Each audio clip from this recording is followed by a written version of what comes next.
So there I was now, I was working with Andrew. But I was working between Los Angeles, where he was, and East Sussex, where my home studio is. And me and Steve, my engineer, we were working on something.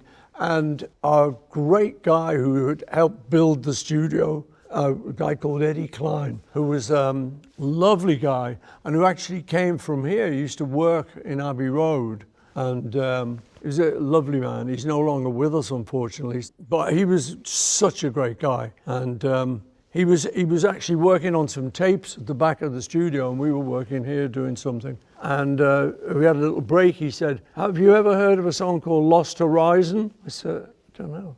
He said, "Well, it's on one of these cassettes." He was changing cassettes over to DATs. DATs have gone away. Well, anyway, I said, "No, I've never heard it." He said, "Well, you should listen to it."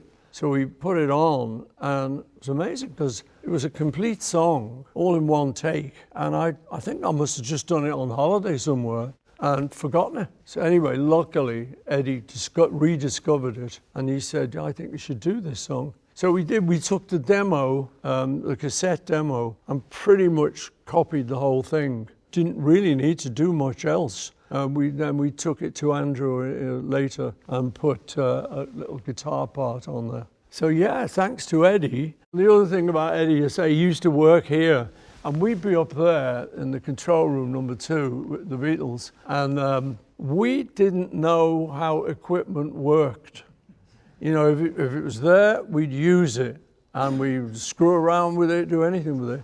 And I think it was at the end of Magical Mystery Tour, the piano goes wonky. We had this device. I think it was called an oscillator, and it took things from like slow to medium to fast. You could alter the speed of whatever it was working on. So we used it, and we were, messing it around in all these sounds and stuff, And Eddie said, I remember it well. Thank you, Eddie. I just think it might just have never been discovered. He might have just put it to that, and that was that. So that was Eddie, and this is Lost Horizon.